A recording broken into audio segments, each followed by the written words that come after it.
एक तरफ बिहार का चुनाव बिल्कुल सर पर है, दूसरी तरफ वहीं उत्तर प्रदेश के चुनाव को लेकर भी चर्चाएं शुरू हो गई हैं। 2027 में उत्तर प्रदेश का चुनाव होना है और उत्तर प्रदेश के चुनाव को लेकर भी उत्तर प्रदेश के जो राजनीतिक दल हैं, उन्होंने तैयारियां शुरू कर दी हैं। और वहीं इस समय बयानबाजी का दौर भी शुरू हो गया है। एक तरफ अगर अखिलेश यादव की बात की जाए तो अखिलेश यादव जी पीडीए का नारा दे रहे हैं। अखिलेश यादव जी कह रहे हैं कि 2027 में उनकी सरकार बनेगी और वो पिछड़ा, दलित और अल्पसंख्यक की बात करके लोगों को अपने पाले में करने की कोशिश कर रहे हैं, अपना वोट बैंक साधने की कोशिश कर रहे हैं। लेकिन वहीं दूसरी तरफ अभी हाल ही में मायावती जी की रैली हुई और मायावती जी की रैली में उन्होंने दिखा दिया कि कहीं ना कहीं पीडीए से जो डी है वो मायावती जी की तरफ जाता हुआ दिखाई दे रहा है। अब यहां पर अखिलेश यादव जी के पीडीए में पी और ए बचे थे, उस पी और ए में सेंध लगाने के लिए इस समय असदुद्दीन ओवैसी जी का बयान सामने आ गया है, जो अखिलेश यादव जी की बेचैनी बढ़ाने वाला है। ओवैसी ने कहा है कि तुम 11% हो और हम 19% हैं और हमारी खैरात पे तुम मुख्यमंत्री बनने का ख्वाब देखते हो। और इस तरह से उन्होंने बड़े तल्ख अंदाज में अखिलेश यादव को चैलेंज किया है, एक तरह से चुनौती दी है। अब देखने वाली बात यह होगी कि अखिलेश यादव जी का अगला कदम क्या होता है और देखने वाली बात यह भी होगी कि आने वाले 2027 में अल्पसंख्यक किधर जाते हैं। क्या अल्पसंख्यक अखिलेश यादव जी के साथ जाएंगे या अल्पसंख्यक ओवैसी जी की जो बातें हैं उनका प्रभाव अल्पसंख्यकों पर दिखेगा। तो इसी विषय पर बात करने के लिए हमारे साथ में हैं वरिष्ठ पत्रकार शीतला तिवारी जी। इनसे हम बात करेंगे, समझने की कोशिश करेंगे कि इन बातों के राजनीतिक मायने क्या हैं और इनका क्या प्रभाव देखने को मिल सकता है।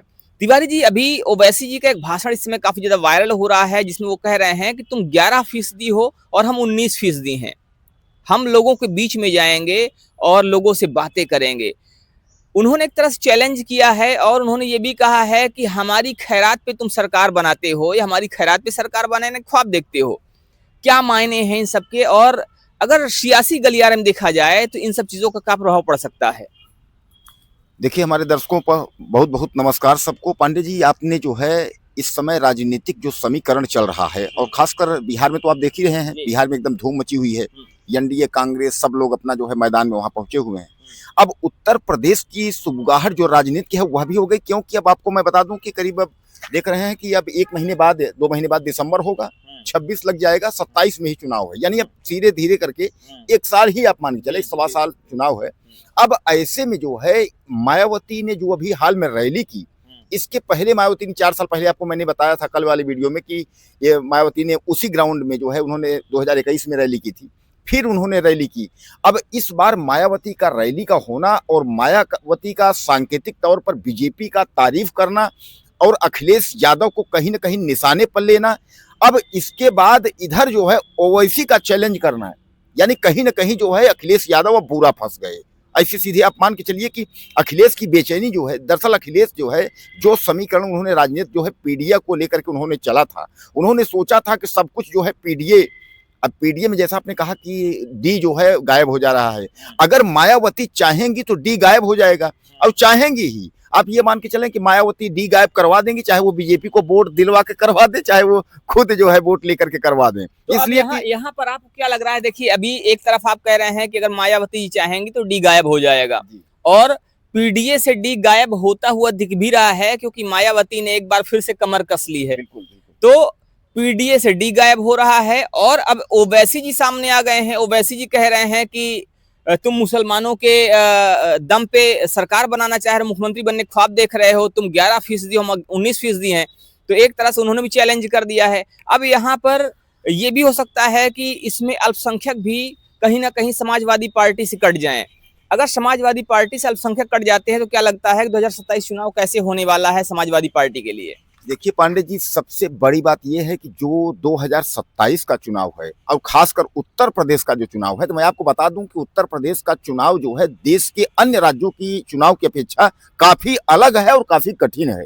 कारण यह है कि यहाँ का जो मुसलमान है वह एक तरीके कहीं ना कहीं आपसे मैं क्लियर बता दूं कि इसको जो है मुसलमान खुल करके नहीं बोलता, लेकिन वो बीजेपी के साथ जाने को पसंद नहीं करता है इस बात को, क्योंकि मतलब लोग ऐसा कहते हैं कि बीजेपी ने टार्चर किया, बीजेपी ने ये किया वो किया, जबकि ऐसा कुछ नहीं है।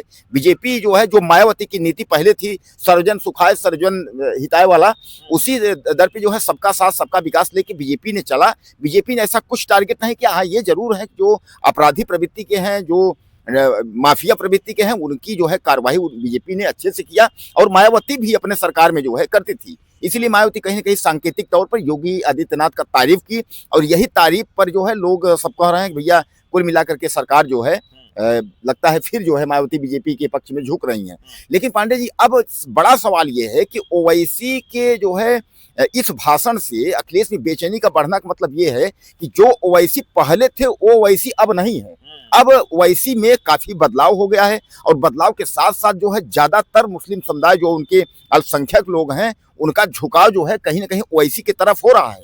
तो अगर ओवैसी ऐसा कह रहे हैं कि तुम 11% हो, हम 19% हैं, तो अगर तुम सोच रहे हो कि मुख्यमंत्री का मतलब मेरे भरोसे, तो इसका जो है यूपी में बहुत बड़ा मायने, यानी एक तरफ दलित वोट का गायब हो जाना, दूसरी तरफ अल्पसंख्यक गायब हो जाना, और यही तो उनकी वोट बैंक है। पीडीए में Pandey ji full vote bank उनकी जो है दलित और अल्पसंख्यक, और दलित के दम पर ही जो है हमारी भारतीय जनता पार्टी, देखिए एक बार मैं क्लियर आपको बता दूं, हमारे उत्तर प्रदेश के और तमाम मतदाता लोग कहते हैं ना कि हिंदू अगर नाराज हो गया, हिंदू जो है, हिंदू में खासकर पंडित की हम बात कर लेते हैं, ये कहते हैं बीजेपी पंडित बदनाम है। जैसे कहते हैं कि बीएसपी के नाम पर जो है ये अब SC ST लोग कहते हैं भैया ये हाथिया के आदमी है, वैसे बीजेपी के नाम पर कहीं भैया ये कमल के ही आदमी है।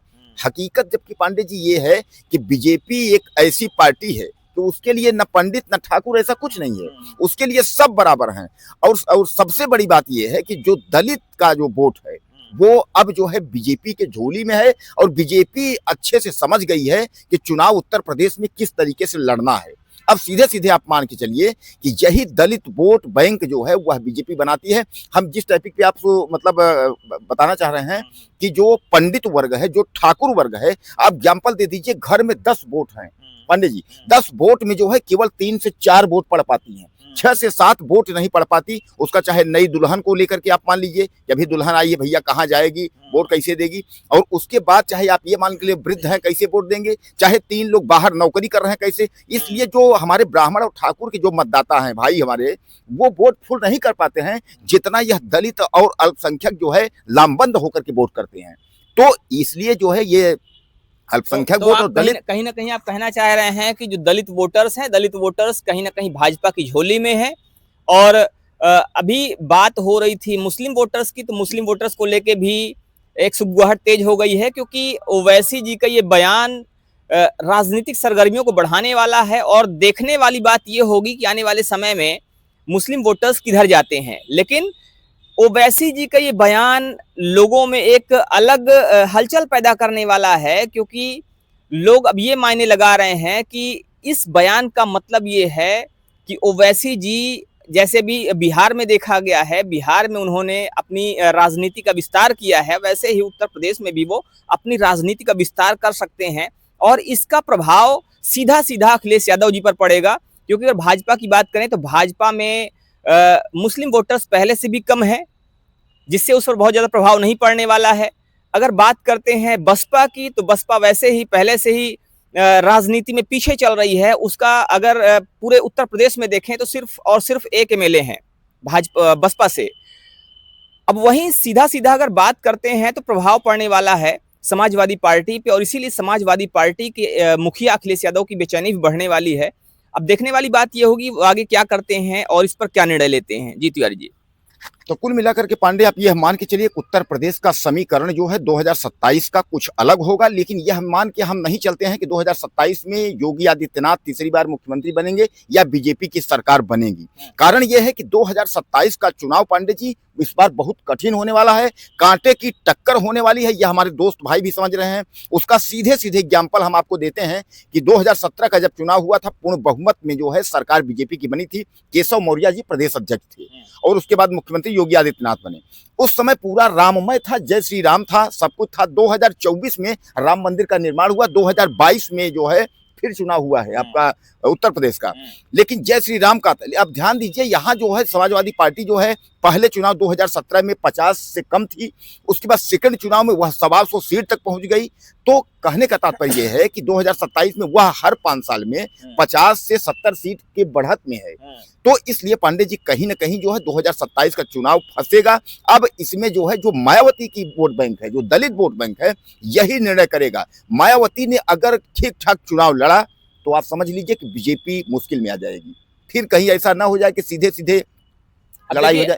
आप कह रहे हैं कि बीजेपी मुश्किल में आ जाएगी अगर दलित वोट बैंक भाजपा की तरफ ना गया, लेकिन कहीं ना कहीं हमें लग रहा है कि ओवैसी जी का इस तरह से ऐलान करना बहुत कुछ बयां करता है और आने वाले समय में ये बहुत सारी प्रॉब्लम को बढ़ाने वाला है और खासकर समाजवादी की समस्याएं बढ़ने वाली हैं।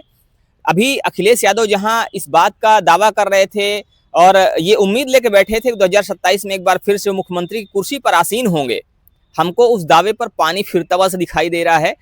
क्योंकि अगर मुस्लिम वोटर्स में सेंध लगता है तो ये अखिलेश यादव के लिए एक समस्या इसलिए भी हो जाएगी क्योंकि दलित वोटर्स में पहले से ही सेंध लगा हुआ है और दलित वोटर्स को लेकर मायावती जी का ये ऐलान पहले से ही बहुत कुछ बयां कर रहा है। और अगर मुस्लिम वोटर्स हट जाते हैं तो बचेगा पिछड़ा, और पिछड़ा में भी सारे वोटर्स अखिलेश यादव जी के नहीं है, क्योंकि पिछड़े में भी बहुत सारे लोग हैं जो बसपा से जुड़े हुए हैं, बहुत सारे लोग भाजपा से जुड़े हुए हैं। अगर बात करते हैं हम सवर्णों की, तो सवर्णों को अखिलेश यादव जी ने पहले से दरकिनार कर रखा है। उन्होंने पहले से उसे अपने उस मिशन से हटा दिया है, उसमें नाम ही नहीं लिया है। तो सवर्णों से बहुत ज्यादा उम्मीद की नहीं जा सकती कि वो सपा के साथ जाएंगे, और इसीलिए अखिलेश यादव जी की मुश्किलें बढ़ने वाली। फिलहाल देखने वाली बात यह होगी कि आने वाले समय में जनता किधर जाती है और 2027 का चुनाव किसके पाले में जाता है, कौन मुख्यमंत्री बनता है। इस पर आपकी क्या राय है, आप भी अपनी राय जरूर दीजिएगा। मिलते हैं फिर से, तब तक के लिए जय हिंद।